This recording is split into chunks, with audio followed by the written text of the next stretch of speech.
to us, Stisk. We can never go home now. Sorry, Val. If there was any other way... Any other way to do what? Betray and steal from our own? She doesn't care about the smugglers, Val. This is all about the Harkonnens. That's right. The Baron and all his spawn can go to hell and take their city with them. Carthag can burn to the ground for all I care. Just like Simpo. Millions could die. Or they could live. If they get out in time. More chance than my sister got.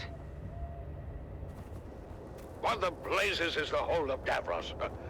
This ground car hasn't moved in 10 minutes. It's the crowd, sir. As you correctly surmised, they seem particularly agitated. Blast it, man. I told you to take the back way and damn the main thoroughfares. This is the back way, sir. I'm getting reports from all precincts. The people are well lubricated and taking to the streets. Father! What, Ludmilla? Can't you bloody well see I'm working? Oh, relax, dearest. The poor girl only said she has to... Damn it. I told you all to go before we left. Davros, what do you suggest? I have a cup, sir? I'm asking about the mob, Davros. The angry, inebriated mob encircling us at this very moment. Wait a second, sir. There's a bulletin being flashed on all Communinet frequencies. Put it through. This is CHOAM Communinet 1 with an emergency bulletin. At 21 local time, Carthag officials announced the death of famed gladiator Argus Ver.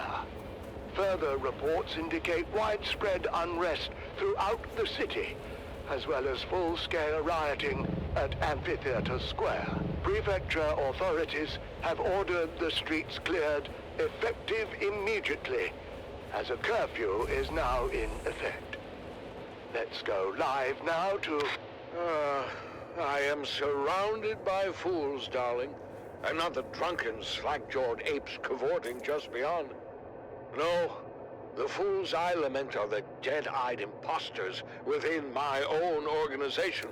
These so-called prefecture authorities that have, for some unknowable reason, ordered a curfew and the streets cleared. Two orders that I, as the High Prefect of Carthag, with the most complete knowledge of our forces' capabilities, would submit, we have no bloody hope in hell of enforcing. Two orders that will, in the end, only serve to incite the drunken mob more, if not compel them to violence. Darling, the girls are afraid. Listen, girls, this is a Series 7 armored ground car. The same vehicle used in the Emperor's own livery. The Series 7 is renowned throughout the Imperium for its immense. Amphitheater security has been overwhelmed, sir. The surrounding precincts are pulling back as well. Word is, this is escalating into a full-scale revolt. Darling, if we don't survive this, I want you to know, I hate your entire family. Father! Whatever happened to set this off? Oh, you can be sure there's a Harkonnen at the bottom of it. Actually, sir, reports are coming in attributing both the alcohol and death of Argus Fear to a rogue smuggler and his crew. Still, call to the residents until the situation is secure. Yes, Davros, get us out of here. Sir, do you mean... Yes, Davros. Engage the battering ram. Very good, sir. Now would be a good time to ensure all your safety harnesses are well fastened. It gets quite bumpy at ramming speed.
Enemy sighted! Who's that?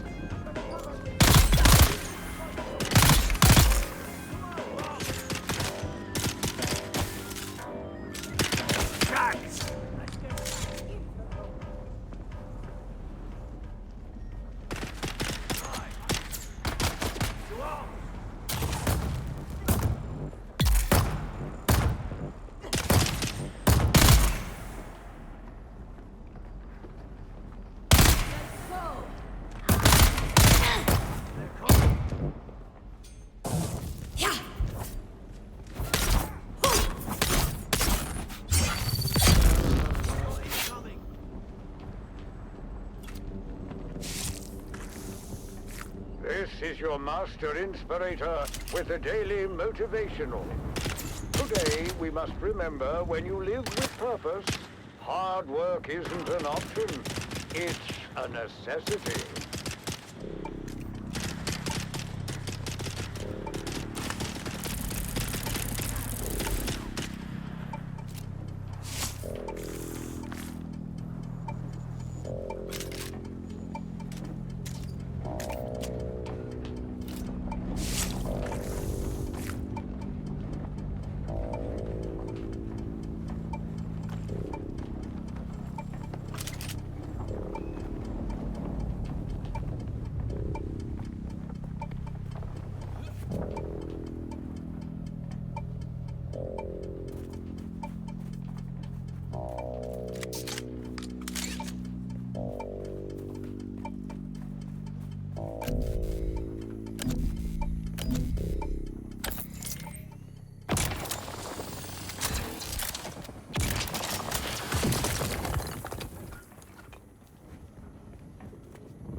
A seasoned crew chief goes missing from an iconic harvester, and nothing is as it seems.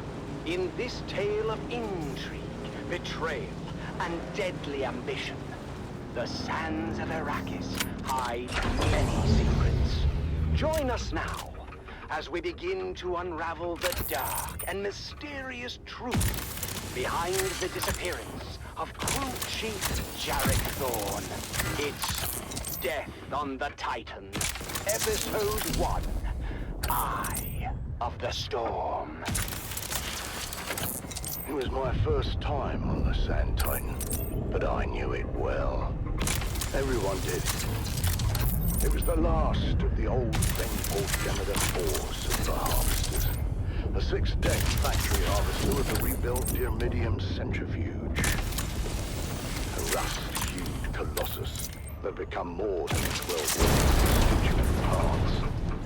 The Sand Titan had become a symbol of the Spice Miners Guild itself. Its silhouette was a well-known and comforting sight upon the dunes. But I wasn't there for the tour. I'd followed a long and circuitous route from Transport Thopter to Transport Thopter as I worked my way into the deep desert where the Sand Titan roamed. As a senior ombudsman for the Spice Miners Guild, it was my job to solve problems and make sure that the spice kept flowing. The spice wasn't flowing, though. The Sand Titan had been pinned down between two storm fronts and had gone dark for almost a week. That, in itself, wasn't unusual. The deep desert was known to be a chaotic and violent wasteland with rapidly shifting weather patterns, amongst other palpable dangers. No, the unusual part was the content of a secure transmission from the Titan's command deck. It turns out there'd been a suspicious death on the Great Harvester, and the crew was paralyzed with anger and fear.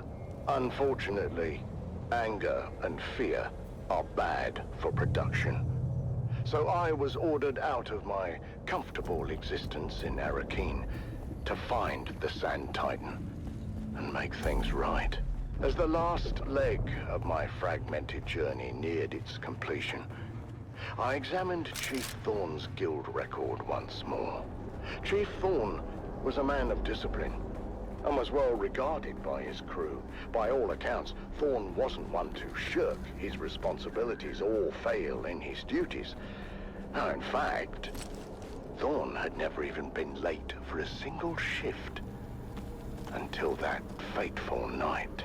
My first interviews were with the tool pushers assigned to Thorne's shift. He just didn't show up. I knew right away something was wrong, so I went down to check his cabin, but he wasn't there. We were between two Coriolis fronts at the time, so we were running dark. That means we were operating mechanical only. All electronic systems had to be shut down, you know, to protect against the heavy electromagnetic interference generated by the storms. Anyhow, like I said, we were running dark, which means all holocams were offline. We had no quick way of finding them. Yeah, Titan's a massive beast. So, what did you do? We did it the slow way. Searched everywhere from the top down. That's the command deck, the mess, the crew deck, the crew lounges, the intake deck, the processing deck, the storage racks, shaft disposal. We even suited up and checked the flight deck. No easy feat on the edge of two hard-charging Coriolis fronts. And what did you find? Nothing. No one had seen Thorne anywhere. It was like he vanished in the thin air. Hours passed as the crew's anxiety grew with each tick of the clock. Then, in the early morning light, shift supervisor Lena Orlov made a gruesome discovery. I found it. Welcome to Desert Botanical Testing Station number 2. His body I had am been the station pulverized and supervisor, separated. Dr. Rommel Greer. I only knew it was him from the clotted tufts of blonde hair mixed into the stew of blood and bone. Botanical species capable of thriving in the extremely Crew arid Chief conditions of Thorne Arrakis. was A dead. true challenge. That was as for I'm certain. sure any visitor- And the circumstances of his death were anything but clear. But what might have been written off as an accident at first soon began to look more and more suspicious. This isn't supposed to be possible. The mechanical separator had a failsafe built in, a dead man switch to prevent this very thing from happening. Someone had to deliberately override that and multiple other safety features to cause this. At that point, Captain Andahar Noah, the Sand Titan's capable leader, sent his call for help before launching his own investigation. And among the crew, one name quickly rose to the surface. Deckhand Rico Marr.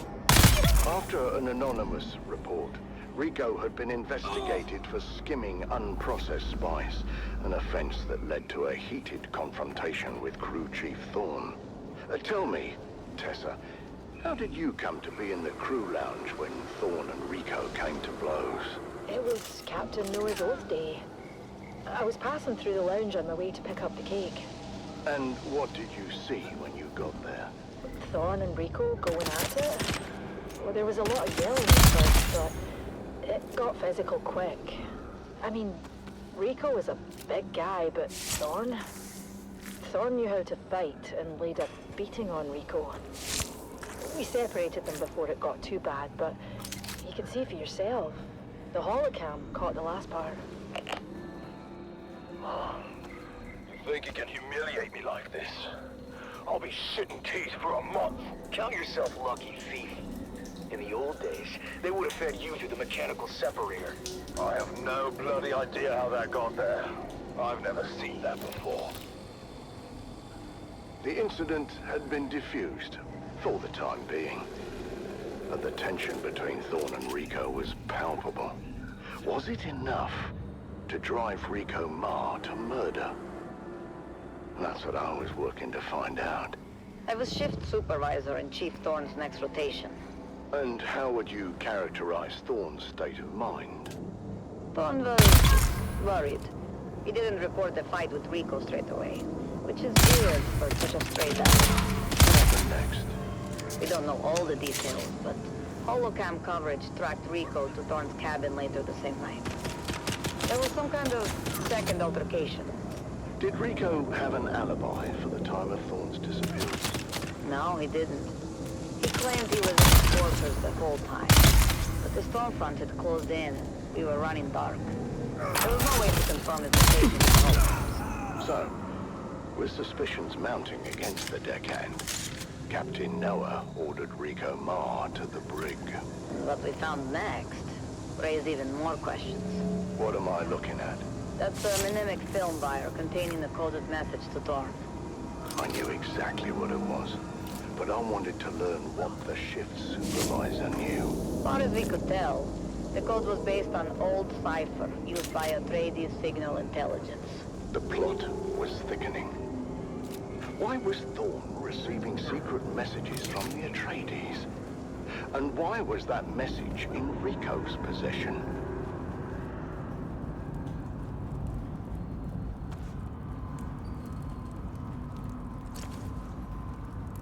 I hadn't decided yet whether Rico was lying or not, but it seemed the crew had made up their minds.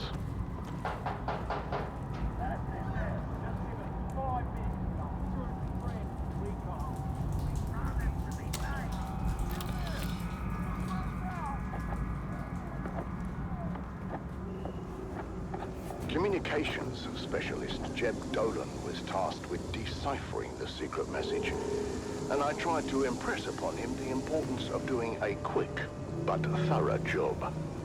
What started as a murder was rapidly becoming something else, and I had to get to the bottom of it quickly.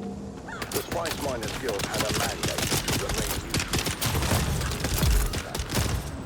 And had successfully done so. Or had we?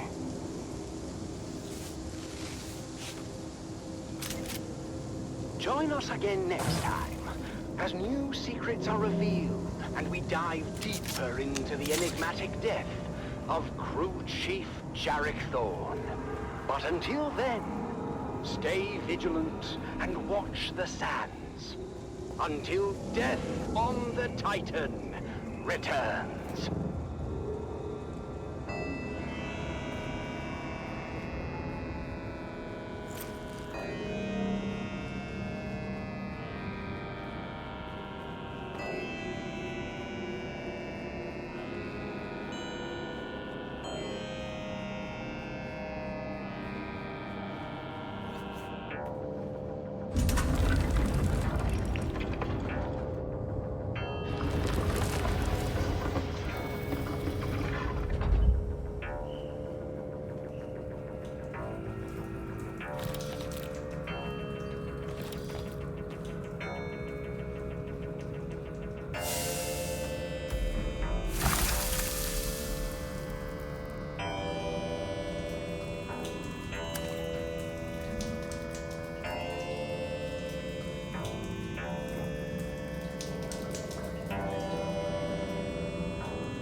your master inspirator with the daily motivational.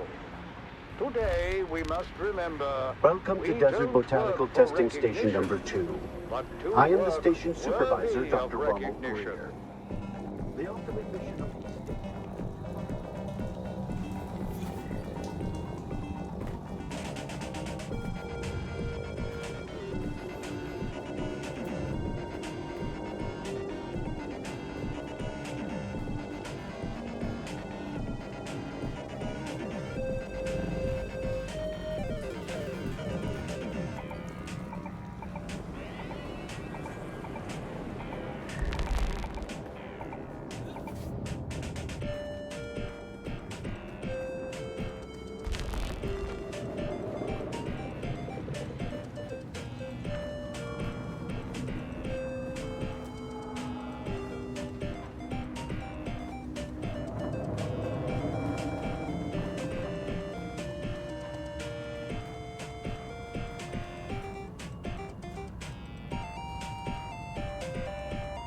Collins and Omar from Broken Land Trek. 2 Dune still suits, full of holes, stained, sun-bleached, junked. 1 Atreides House Trooper rucksack, serviceable, Omar will keep. 1 Telexu made satchel with several vials, opened the vial but it was empty, smelled bad, junked. 3 Thumpers, fair to poor condition, selling windsack.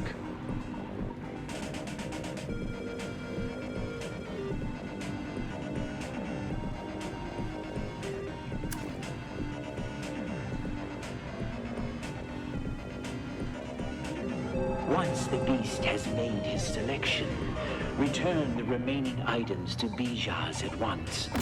Exercise all due caution in the handling of these items, as the bioagents contained within are unstable and may prove extremely hazardous.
Welcome to Desert Botanical Testing Station number 2. I am the station supervisor.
Hornet Communinet Theater presents an Arakin Playhouse production of 5 Days at Carthage. Brought to you by the generous patronage of the Padishah Emperor and the tireless support of the Spice Miners Fellowship and the Leisure Committee. And now, it's time to dim the lights and return with us to those fateful days before catastrophe came calling. It's part 2 of 5 Days at Carthage.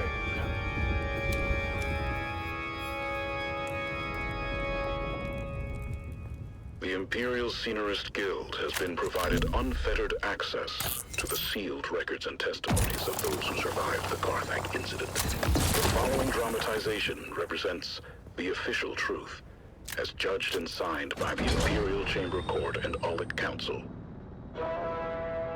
So let us journey then to the burning sands of Arrakis, a desert planet in a far-flung corner of the known universe.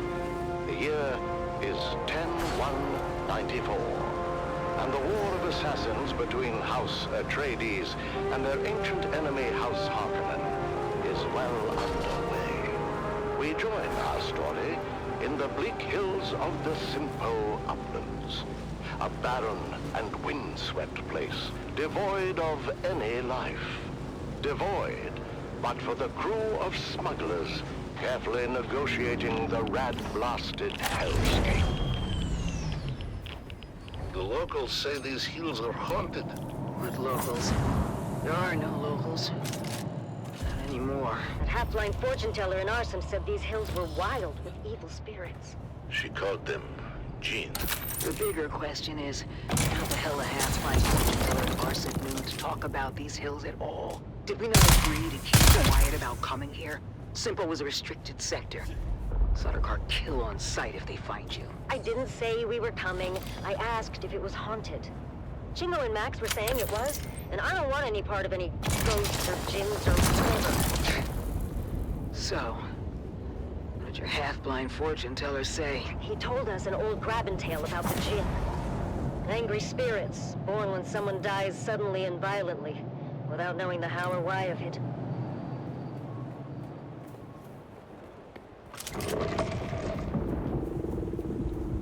Sorry, Stisk. Val said you had people in Simpo. Contact. Get ready. Around the next bend on my mark. Go!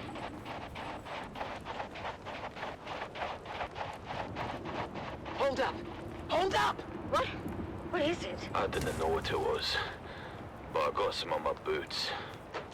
I got it in my mouth. Looks like it could have been a kit fox. There's a bit of tail. Boss, if anyone else is in this sector, that was very loud. What are we doing here anyway? I'm told this is a restricted sector. The Sardaukar kill on sight. This one's got a sense of humor. Let's kill her. Ha! You can try. Time to move. We're here for an old family heirloom. A necklace I left in the care of my sister. Didn't mark you as the sentimental type. Sentimental got nothing to do with it. What's mine is mine. As long as my toad of a mother didn't find it and trade it for a pinch of spice. What makes you think it isn't a hardened pile of scrap with the rest of the place? Maybe it is. That's what we're here to find out.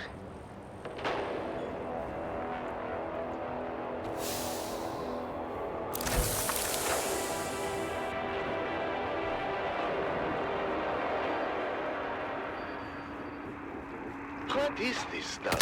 Regular old sand. Heated to 5,500 degrees. Who did this? Surprised you don't know. Your Honorable Duke was in the thick of it. It was before she arrived on Arrakis, and not a story either side wishes to tell. What story, Val? Simpo was a Harkonnen village, even after Shadow took Arrakis from us. He means the village elders were bought and paid for. Anyway, it seems the town water system had a crack in it, or a deficiency of some kind. But no matter how many times the village petitioned us for help, they were met with typical Harkonnen indifference. Granted, we had a war of assassins to wage, and there were other priorities. But that is Seems that dying of thirst makes you cranky. Go figure. So let me guess. They went behind your backs to the Atreides. Yeah, you got a smart one here, Val. Don't screw it up. Of course. The clever bastard Dufir Hawat immediately saw both the strategic and propagandic value in turning a Harkonnen stronghold. Duke Leto tasked his best men with the job. You know, I don't think propagandic is a word, you big ox. What did the Harks do? Harkonnen loyalists within the town began a campaign of sabotage to discredit the Atreides and undermine the system. Typical Harkonnen treachery. A superficial investigation uncovered the treachery, but the Atreides engineers couldn't prove their innocence. They were ultimately arrested. Sure that didn't sit well with the Duke. The Atreides acted quickly and decisively, deploying a full garrison to free their engineers and install the younger upstart villagers as the new town leadership. I'm sure that fat slug of a Baron loved to hear that. He did not. But he was spread too thin to do much about it. Even when the new town leadership formalized their field into House Atreides. Good for them. Hey, sorry, Val, but your old crew were a band of snakes. You must never be sorry for observing the truth. But at the same time, snakes are at their most dangerous when cornered. What happened? The Baron grew tired of losing ground to the Atreides, and dispatched the biggest snake of all to fix his nephew's problems. Peter DeVries, the Lord High Snake himself.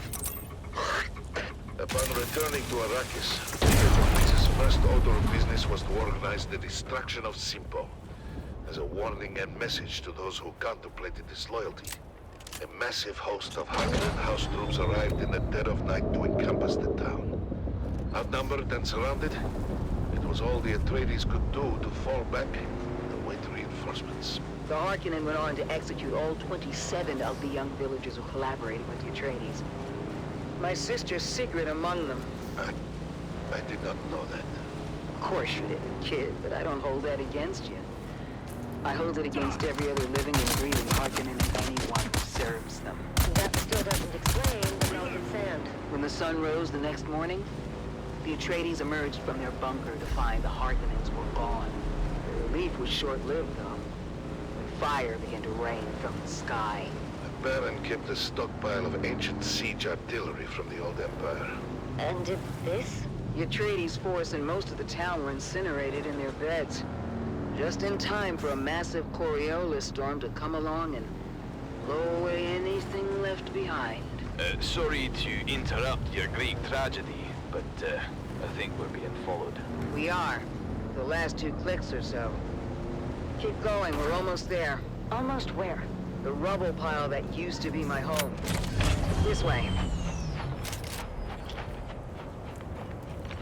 Here it is. Not much to look at topside. Topside? Cover me. A trapdoor. Guess I was born a smuggler. Pull it shut behind you. Damn. It's all scorched and melted. I was worried about that. The heat from the bombardment must have cooked this place like an oven. So we came all this way for nothing? Not for nothing.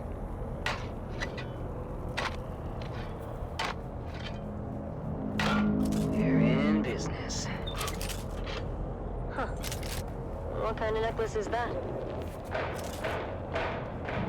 Shit. I thought we'd have more time. What's the plan here, boss?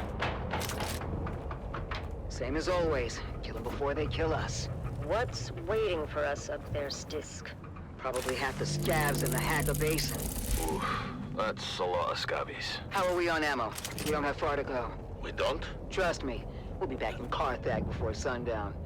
First round's on me. On 3, you're gonna put a full burst through the hatch. And then? We run like hell. That's not a plan. 3, 2, shoot! Go, go, go! Multiple contacts! All around us! Weapons hot! With me! Reloading! Reloading! Head for that ruined house! By the way, boss, Carthag's been dry for months. East Raven has ordered a total prohibition on alcohol. I know! He's a real bastard! Then what are we drinking when we get there? Oh, ye of little faith! On three. We grenade and move. 3, 2, grenades out! Yeah!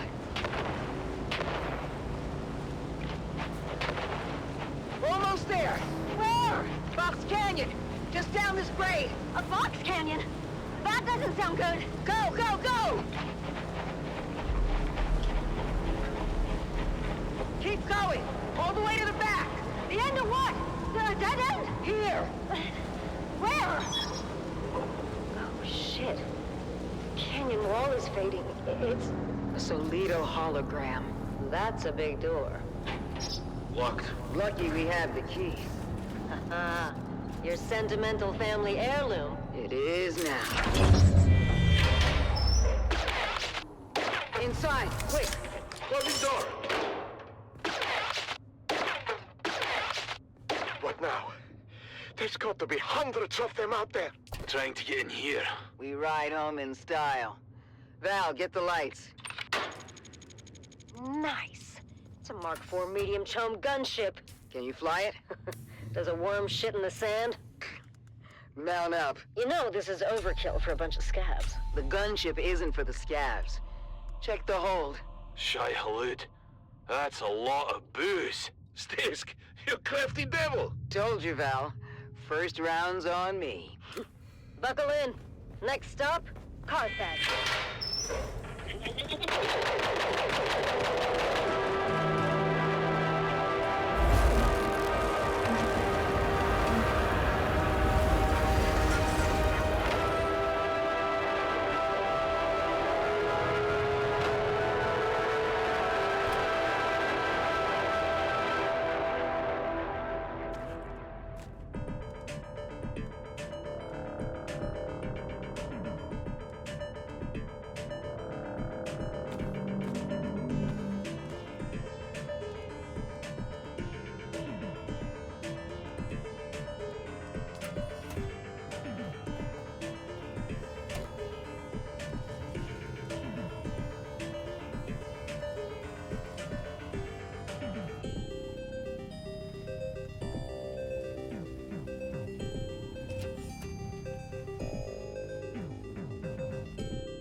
This is Dune man Keith Villari, reminding you to ground yourself and your equipment when a sandstorm is reported.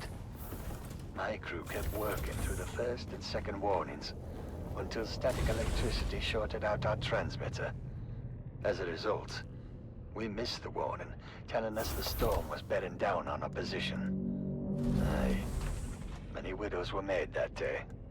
Be profitable. Be safe.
Secrets and lies run deep in the crew of a legendary spice harvester. It seems there is more to fear on the dunes than monstrous worms and deadly storms. Sometimes, death comes in the guise of those you trust the most. Join us on our continued search for the truth behind the disappearance of Chief Jarek Thorne. It's Death on the Titan, Episode 2, Web of Fear. Crew Chief Jarek Thorne died under questionable circumstances following a heated argument with deckhand Rico Marr. And while searching Rico's locker, Captain Noah discovered a coded message from Atreides intelligence addressed to the dead crew chief. I started the day by reviewing the recording of Captain Noah's initial interrogation of Rico Marr. Rico, now why don't you come clean? We found the Mimic film in your locker. How'd it get there? Look, you can tell me. Or you can wait until whatever hatchet man the Spice Miners Guild is sending.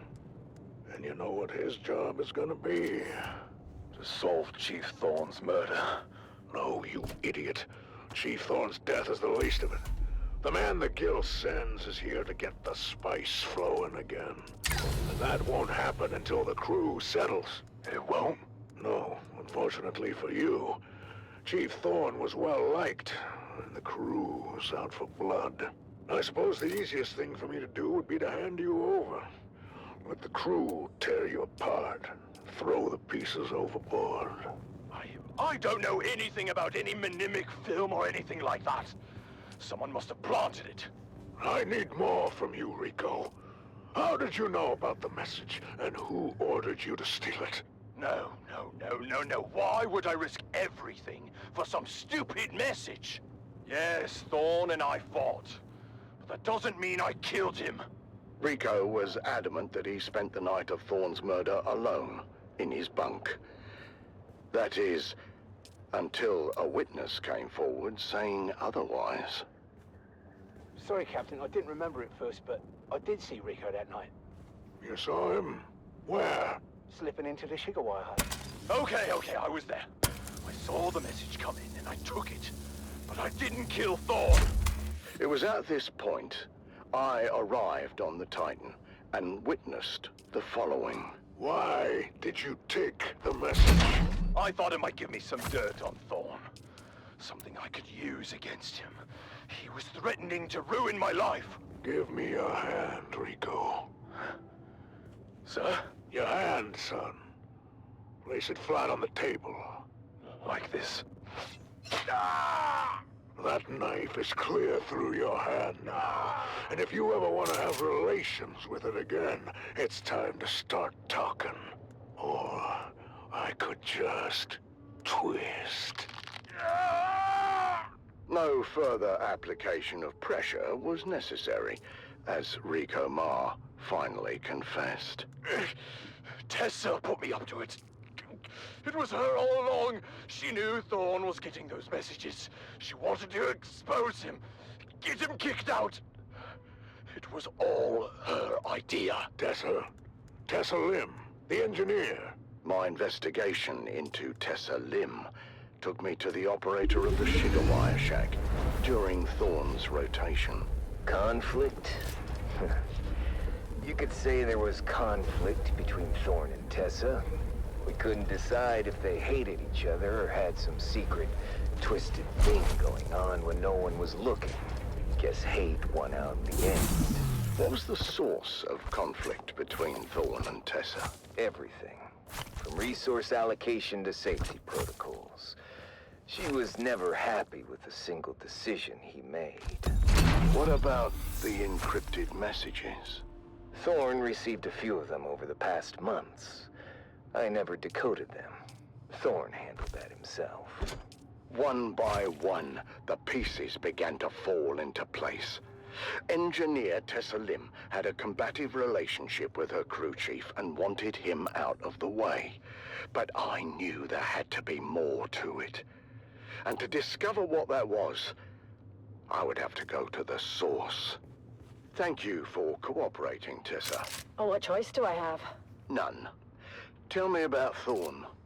Thorn was a special kind of incompetent. The dangerous kind. In spite of what you think, it wasn't personal. His bad decisions put our lives at risk. He was well regarded by the crew. Big whoop. So he was popular. Doesn't mean he was good at his job. How does Rico fit into it? I never told Rico to steal anything, but I knew Thorn was receiving those messages on the down low. And when Rico came back with his face busted in, maybe I put the idea in his head. To steal the message? Yeah, but if anyone needs to be investigated here, it's Lena Orlov. Her and Thorn had something going on. Interesting. I've heard from others that you and Thorn had something going on. Don't make me throw up. Jarek Thorn makes the Harkonnen look attractive by comparison. Tell me about Orlov. To start with, Rico sleeps in a bunk. Thorn has a cabin with a door. So? So, unless Orlov can see through wood, how could she know that Rico was in Thorn's quarters that night? She must have been there, right? Inside Thorn's cabin. How else could she have such intimate knowledge of his thoughts and plans? The accusations were flying fast and loose, and tensions were running high. As I wrapped up the interview with Tessa, she dropped another bombshell. And if Rico was supposed to be in the Shiga shack alone that night, where was Jeb, our trusted operator?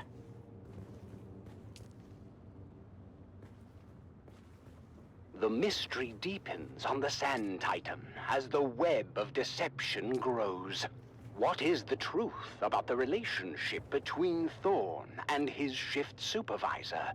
And what was Shigawire operator Jeb really up to at the time of the murder? The truth is out there, dear listener, buried in the sands of fate. Join us again next time as we uncover more secrets and lies on Death on the Titan.